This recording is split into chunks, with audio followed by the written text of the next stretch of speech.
क्या अभिव्यक्ति की स्वतंत्रता और रचनात्मकता के नाम पे हमें इतनी छूट दी जा सकती है कि हम लगभग हर कंटेंट में हिंसा और यौन प्रसंगों की भरमार कर दें? क्या ओटीटी का नियमन जरूरी नहीं है?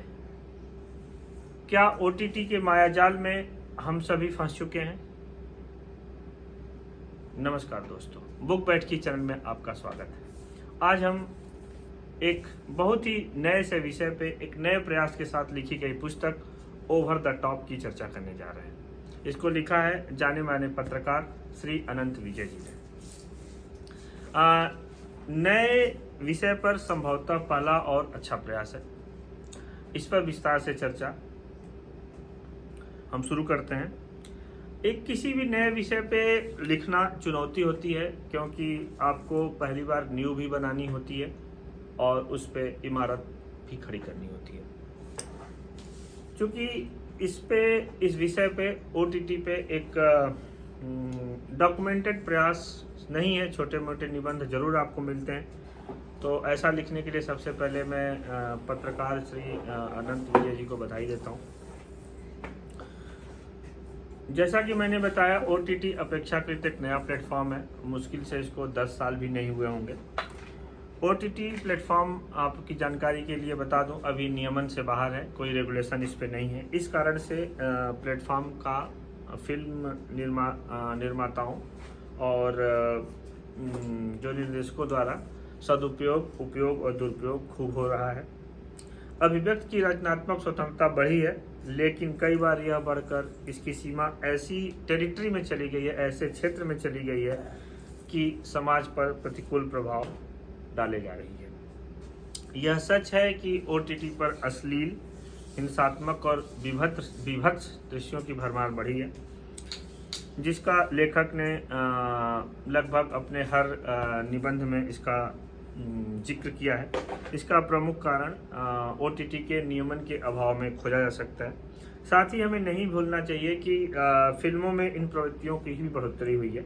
ऐसा नहीं कि ओटीटी आने से हुआ है, फिल्मों में भी हमारी ये प्रवृत्ति बढ़ी है। यूट्यूब और तमाम ऐसे वेबसाइट्स हैं जहां अश्लील कंटेंट ओटीटी के प्रचलन से पहले से उपलब्ध हैं और खूब देखे जा रहे हैं और आज भी जारी है। करीब करीब 9 अध्यायों में बटी यह पुस्तक एक सूचनात्मक परिशिष्ट भी लपेटे एक समेटे हुए है, और जहां बहुत ही अच्छी जानकारियों को परिशिष्ट में लेखक ने शामिल किया है।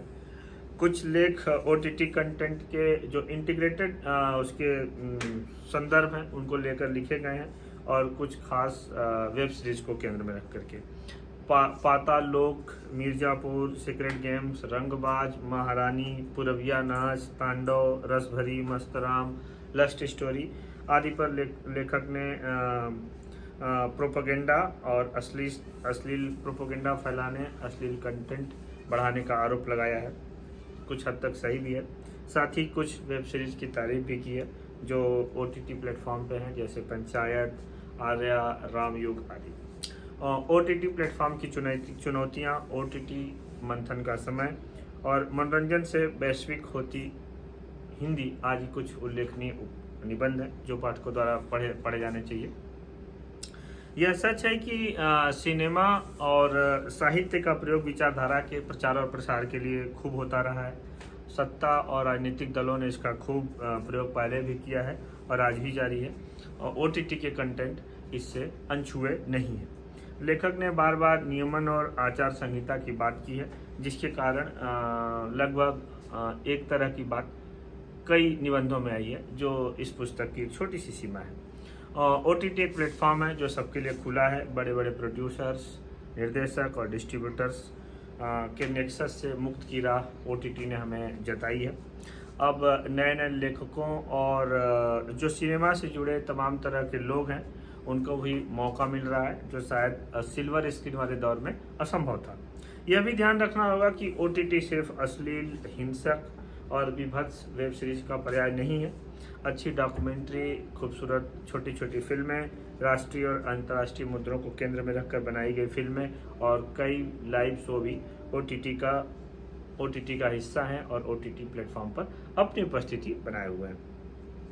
एक प्लेटफॉर्म जो सभी को अपनी बात रखने का मौका देती है, पर सिर्फ अश्लील वेब सीरीज और प्रोपेगेंडा फैलाने का आरोप लगा करके हम खारिज नहीं कर सकते।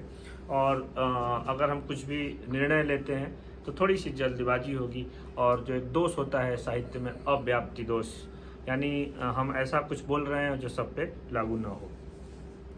चूँकि OTT प्लेटफॉर्म को ठीक से अभी 1 भी दशक नहीं हुआ है, तो इसलिए हम कुछ भी निष्कर्ष और निर्णय अभी हम इस पे निकालना थोड़ी सी जल्दबाजी होगी। फिर भी लेखक के प्रयास को बहुत बहुत बधाई कि पहली बार उन्होंने एक नए विषय पे बहुत ही विस्तार से और OTT के लगभग सभी पहलुओं को ध्यान में रख करके यह पुस्तक ओवर द टॉप लिखी है।